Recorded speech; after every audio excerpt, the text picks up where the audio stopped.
Amsal 17. Lebih baik sekerat roti yang kering disertai dengan ketentraman daripada makanan daging serumah disertai dengan pembantahan. Budak yang berakal budi akan berkuasa atas anak yang membuat malu, dan akan mendapat bagian warisan bersama-sama dengan saudara-saudara anak itu.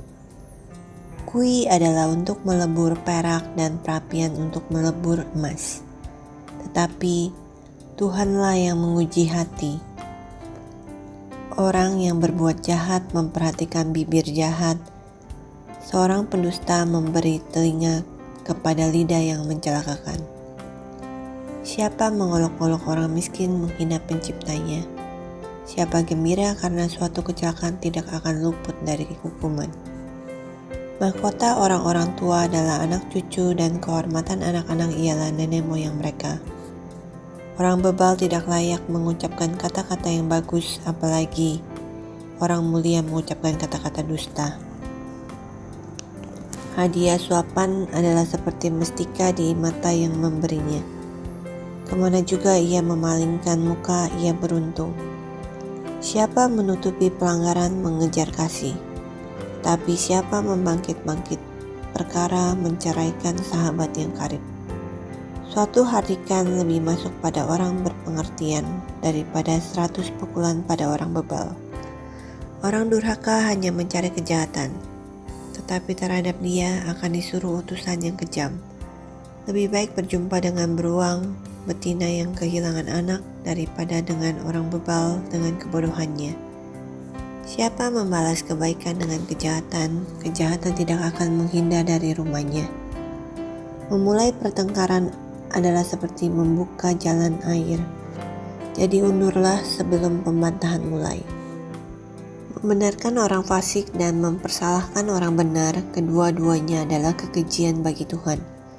Apakah gunanya uang di tangan orang bebal untuk membeli hikmat, sedangkan ia tidak berakal budi? Seorang sahabat menaruh kasih setiap waktu dan menjadi seorang saudara dalam kesukaran. Orang yang tidak berakal budi ialah dia yang membuat persetujuan, yang menjadi penanggung bagi sesamanya. Siapa yang suka bertengkar suka juga kepada pelanggaran. Siapa memewahkan pintunya mencari kehancuran. Orang yang serong hatinya tidak akan mendapat bahagia.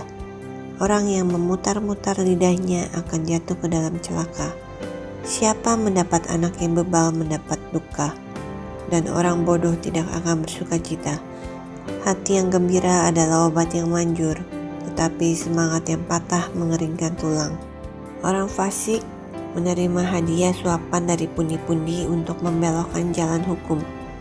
Pandangan orang berpengertian tertuju pada hikmat, tetapi mata orang bebal melayang sampai ke ujung bumi. Anak yang bebal menyakiti hati ayahnya dan memedihkan hati ibunya. Mengenakan denda orang benar adalah salah. Memukul orang mulia pun tidak patut. Orang yang berpengetahuan menahan perkataannya. Orang yang berpengertian berkepala dingin.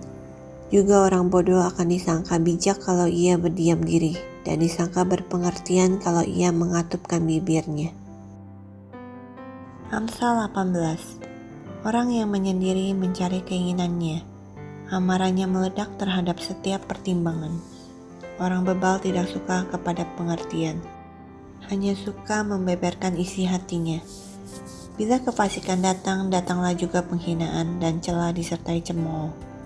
Perkataan mulut orang adalah seperti air yang dalam, tetapi sumber hikmat adalah seperti batang air yang mengalir. Tidak baik berpihak kepada orang fasik dengan menolak orang benar dalam pengadilan. Bibir orang bebal menimbulkan perbantahan, dan mulutnya berseru meminta pukulan. Orang bebal dibinasakan oleh mulutnya, bibirnya adalah jerat bagi nyawanya. Perkataan pemfitnah seperti sedap-sedapan yang masuk ke lubuk hati. Orang yang bermalas-malas dalam pekerjaannya sudah menjadi saudara dari si perusak. Nama Tuhan adalah menara yang kuat, kesanalah orang benar berlari, dan ia menjadi selamat. Kota yang kuat bagi orang kaya ialah hartanya, dan seperti tembok yang tinggi menurut anggapannya. Tinggi hati mendahului kehancuran, tetapi kerendahan hati mendahului kehormatan. Jikalau seseorang memberi jawab sebelum mendengar, itulah kebodohan dan kecelaannya. Orang yang bersemangat dapat menanggung penderitaannya, tetapi siapa akan memulihkan semangat yang patah? Hati orang berpengertian memperoleh pengetahuan, dan telinga orang bijak menuntut pengetahuan. Hadiah memberi keleluasan kepada orang, membawa dia menghadap orang-orang besar.